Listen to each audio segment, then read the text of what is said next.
ఎడతెరిపి లేకుండా కురుస్తున్న వర్షాలపై హుజరాబాద్ నియోజకవర్గం రెవెన్యూ మున్సిపల్ అధికారులతో ఎమ్మెల్యే ఈటెల రాజేందర్ మాట్లాడారు.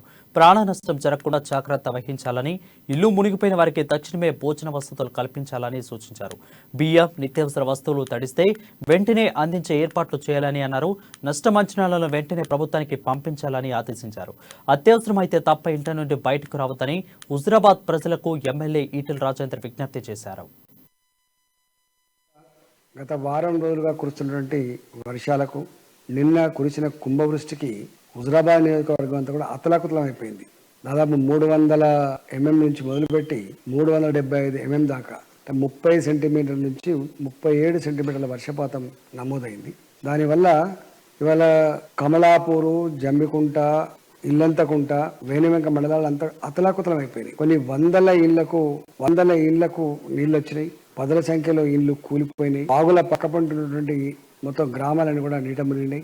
రాకపోకలను కూడా బంద్ అయిపోయినాయి. ఎలిబాక గంగారం మొదలు పెడితే ఇవాళ వేణివెంక జమ్మికుంట రోడ్డు బంద్ అయిపోయింది. అదేవిధంగా మడిపేల రోడ్డు బంద్ అయిపోయింది. ఇట్లా అనేక గ్రామాలకు రాకపోకలు బంద్ అయిపోయినాయి.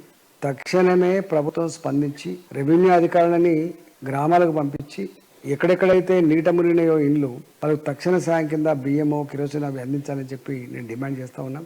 భారతీయ జనతా పార్టీ కార్యకర్తలు, అభిమానులు కూడా ఇలాంటి విపత్కరమైన పరిస్థితులలో ప్రజలకు దగ్గరుండి సహాయసహకారాలు అందించాలని చెప్పి నేను కోరుతా ఉన్నా. ఇవాళ మొత్తం అందరి ఎంఆర్ఓలతోటి అదేవిధంగా మున్సిపల్ కమిషన్ తోటి మాట్లాడి ఎప్పటికప్పుడు కొంత అలర్ట్ చేసినప్పటికి కూడా జరిగిన నష్టం పూడ్చలేదు కాబట్టి కనీస సహాయంగా ప్రభుత్వం స్పందించాలని చెప్పి డిమాండ్ చేస్తా ఉన్నాం.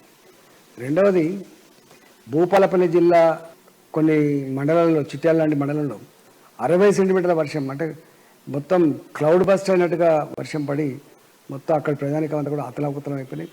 1000 ఎకరాలలో పంటలు మునిగిపోయినాయి. 1000 ఎకరాలలో పొలాలు